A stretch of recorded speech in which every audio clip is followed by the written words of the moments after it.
If you've ever tried to learn how to solo over chord changes, you've probably heard advice like, when the chord changes, switch scales. So the progression moves to a new chord, and now you're scrambling to find a whole new scale pattern. And before long, you're not really making music anymore, you're just trying to survive. So in this lesson, I'm gonna show you the simplest way I've found to solo over chord changes. We're just gonna use one scale in one position and just 3 target notes. So the chords we got are C, F, and G. Now in a blues chord progression like that, you could get away with just playing C minor pentatonic. But what I'm going to show you is how you can actually find those 3 target notes that I talked about, highlighting those 3 chords all within the C minor pentatonic. So we're going to be playing it in this position here, starting on the 8th fret of the low E string. And since the first chord is C, which is the 1 chord, we're going to find the root notes for C, which are right here, starting on the 8th fret of the low E string, 10th fret of the D string, and then 8th fret of the high E string, all contained within that minor pentatonic pattern. So if we hear the C in the chord progression, and over that C chord we play, or we've at least focused on those C notes, we're technically playing over that chord. Even if we're playing other notes in the scale to pass through, if we're focusing on highlighting those root notes, those target notes, we're essentially playing over the chord. Now when the chord changes to F, for example, which is the 4 chord in that progression, we're now going to change our target note to F. And in the C minor pentatonic pattern here, we can actually find 2 F notes, which are right here. 8th fret of the A string, 10th fret of the G string. So when we hear F, and then we highlight these notes, we're essentially playing over that chord change. The chord's changed to F, and then now we're targeting the root notes of F, which are right here. And same thing applies when we hear the G. All right, we're gonna find G notes within this C minor pentatonic pattern, and they happen to be right here. So 10th fret on the A string, and 8th fret on the B string. So when we hear that chord, we start to highlight those notes. Now we're playing over those chord changes. So we're able to target these 3 chords and play over the changes of those chords by highlighting those root notes of each chord. So now what I'll do is I'm going to pull up that backing track and I'm going to demonstrate what this looks like in real time. So listen for the chord changes and notice what I'm going to do. I'm going to stay within that C minor pentatonic pattern. Just want to focus on highlighting those chord changes and really listen for them. As you hear the chords change, you're going to notice that I'm going to change those root notes that I'm targeting.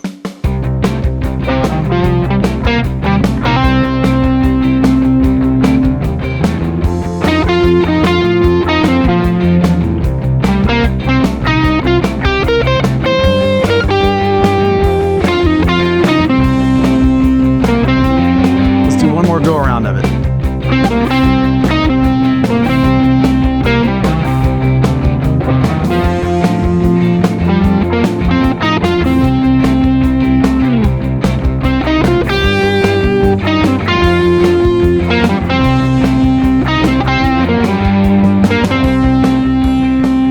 So in that example, like I said, I wasn't trying to do anything flashy, but I was trying to listen for the chord changes and highlight those root notes, those target notes as the chords were changing. And towards the end, when I kind of went a little fast from the G to the F, I would think, okay, I only have so much time to highlight the chords during, because it's got to be while they're playing, right? So I was going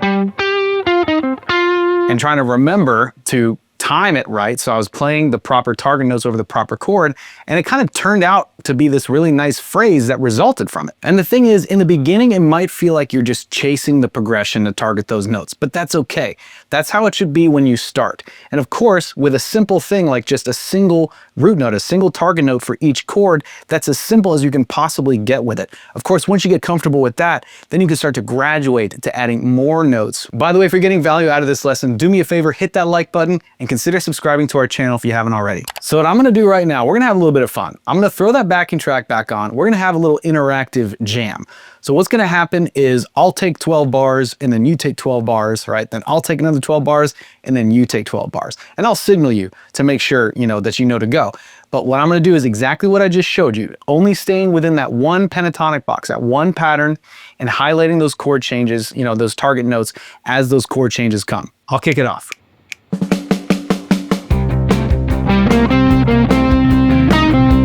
feel free to copy my licks if you want.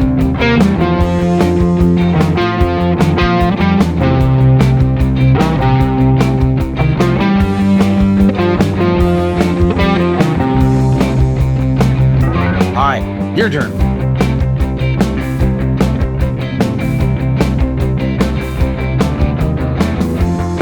Remember to listen for those changes. All right, here comes the turnaround. All right, then I'm gonna kick it off. Here we go.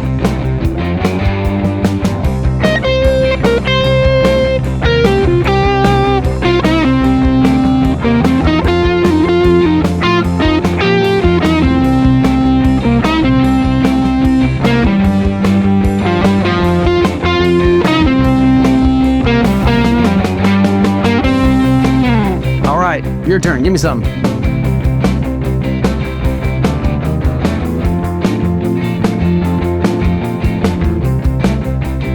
Take your time, no pressure. Yeah. All right. Bring it on home. Okay. Awesome, awesome job. And now what we'll do just for fun, we're gonna add one little extra ingredient, the blues note. The blues note creates tension, it creates attitude, and it's a great way to spice up your minor pentatonic. But before I show you the blues note, if you don't already know it, I want you to understand it's not a target note. Think of it like a passing note. Use it to create tension before resolving to one of your target notes. All right, so the blues notes can be found in C minor pentatonic. They can be found 9th fret on the A string, 11th fret on the G string. And now let me show you in context how the whole scale kind of sounds together with that blues note mixed in.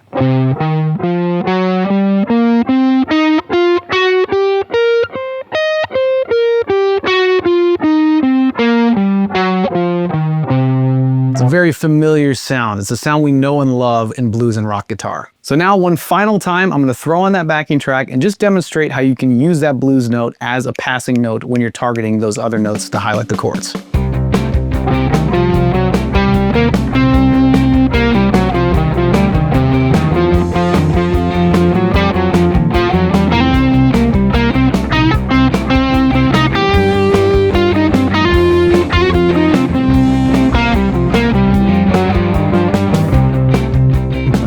So with just this one pentatonic box, this one pattern, we have our C, F, and G target notes and the blues note for extra tension. That gives you so many options that require very little movement on the fretboard. Just make sure to emphasize C over C, F over F, G over G, while occasionally using that blues note as a passing tone, of course. So when you're taking that simple approach to playing over chord changes, you're not asking, oh, what scale comes next, right? Instead, you're gonna be thinking, okay, what note matters right now over the progression? That's a much simpler question. And by doing this, you will immediately start hearing the progression in a completely different way. And today we dabbled in the key of C, but if you want a simple system that shows you how to solo in any key without getting lost in scales, boxes, and patterns, then you're gonna wanna grab my free solo in any key cheat sheet. This is gonna help you connect scales and soloing across the entire neck in every key, major or minor. And it's gonna do it in record time. Just be sure to click here to claim your free copy or check the link that I left for you in the description box. Or if you're watching this on TV, scan that QR code with your phone. Because great solos don't come from just changing scales every few seconds. They come from making the right notes count when those chords change.